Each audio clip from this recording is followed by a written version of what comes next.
Piticul Arin și floarea curajului. Într-o pădure fermecată, ascuns de ochii curioși ai oamenilor, se afla un sat de pitici cum nu mai era altul. Casele lor, construite din ghinde, ciuperci uriașe și pietre strălucitoare, erau un spectacol de culori și lumină. Dar ceea ce făcea acest sat cu adevărat special era copacul vorbitor, un copac magic care proteja satul și veghea ca piticii să ducă o viață liniștită. Numai că, pentru a proteja satul piticilor, în fiecare an, în prima zi a primăverii, copacul avea o provocare specială pentru piticii satului fermecat. Arin, cel mai mic și timid dintre pitici, era fascinat de copac, dar în același timp se temea de măreția lui. Arin crescuse și ajunsese la vârsta la care putea lua parte la provocarea dată de copacul vorbitor.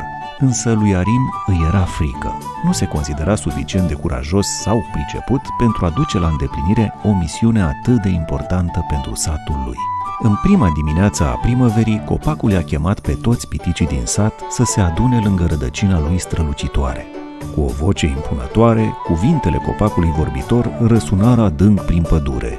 Anul acesta, provocarea mea pentru voi este să găsiți și să aduceți la mine floarea curajului, ascunsă adânc în inima pădurii. Fără această floare, puterea mea va slăbi, iar satul va fi în pericol, spuse copacul.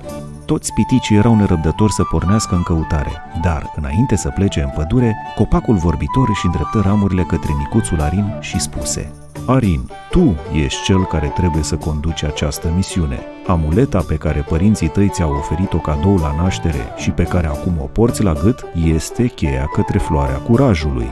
Amuleta era o piatră mică, de culoarea cerului în zorii zilei, montată într-o ramă fin lucrată din aur alb. Pe suprafața pietrei se putea vedea un simbol magic ce semăna cu o floare care strălucea slab încă de când Arin se născuse. Mama lui îi spusese că amuleta avea puterea de a-l ghida pe cel care o poartă în momente de îndoială, oferindu-i curaj atunci când avea cea mai mare nevoie.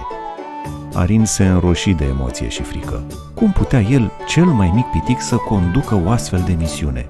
Însă nu avea de ales, așa că, strângând puternic amuleta în pumn, Arin porni la drum, însoțit de câțiva prieteni pitici. Pe măsură ce pătrundeau mai adânc în pădurea fermecată, amuleta începea să lumineze tot mai puternic, purtându-i pe calea cea bună, spre floarea curajului. Însă drumul lor nu era lipsit de obstacole. Piticii au ajuns într-o mlaștină întunecată, unde se auzeau sunete ciudate și șoapte îndepărtate. Arin simți cum inima îi bate mai repede, dar când atinse amuleta, lumina ei alungă întunericul din jur, dezvăluind în fața lor o potecă pietruită, care îi conduse în afara mlaștinii. Apoi au ajuns în fața unui pod fermecat, care se destrăma în momentul în care cineva pășea pe el. Lui Arin îi veni o idee și, cu ajutorul celorlalți pitici, construi un alt pod din crengi și liane, astfel încât reușiră să ocolească pericolul. Când au ajuns la floarea curajului, aceasta era păzită de un dragon uriaș. Solzii lui străluceau luminați de razele soarelui, iar ochii săi verzi, adânci și pătrunzători păreau să citească gândurile lui Arin. Arin făcu un pas înainte, simțind cum amuleta de la gâtul său începe să strălucească. Dragonul își întinse gâtul imens și vorbi cu o voce adâncă.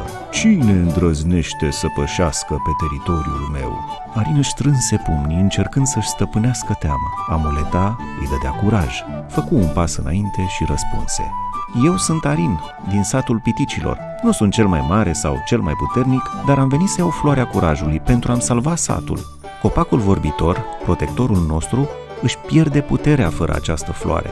Dragonul își îngustă ochii și privi cu atenție amuleta de la gâtul piticului.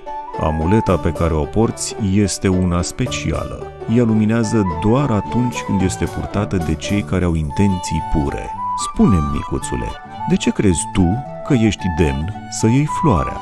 Arin îl privi direct în ochi și răspunse cu hotărâre: Nu sunt aici pentru mine. Floarea nu îmi va aduce nici putere, nici bogăție. Sunt aici pentru că satul meu are nevoie de ea, iar prietenii mei m-au ajutat să ajung până aici. Nu sunt singur în această misiune, iar curajul meu vine din dorința de a-i proteja pe cei dragi. Dragonul începu să zâmbească. Vocea lui deveni mai blândă. Ai răspuns bine, Arin. Curajul adevărat nu înseamnă să nu ai frică, ci să acționezi în ciuda fricii. Amuleta ta a strălucit pentru că ai venit cu inima curată. poți lua floarea curajului și să o duci în satul tău. Arin se înclină adânc în fața dragonului. Acesta își întinse aripile imense și dispăru printre copaci, lăsând floarea curajului să strălucească în urma lui. Floarea curajului, o plantă strălucitoare care părea să fie făcută din lumină, a fost adusă în siguranță în sat, unde magia copacului vorbitor a fost restabilită. Amuleta și curajul lui Arin au salvat ziua, iar el a învățat că adevărata putere vine din încrederea în sine și sprijinul celor dragi. Arin luă floarea și, alături de prietenii lui, se întoarse în sat triumfător. Îi oferi copacului vorbitor floarea fermecată, iar satul a fost învăluit într-o lumină caldă și liniștitoare. Mulțumit, copacul îi spuse lui Arin: curajul tău și încrederea în prietenii tăi au salvat satul. Tu, micuțule Arin, ești dovada că și cei mici pot face lucruri mari.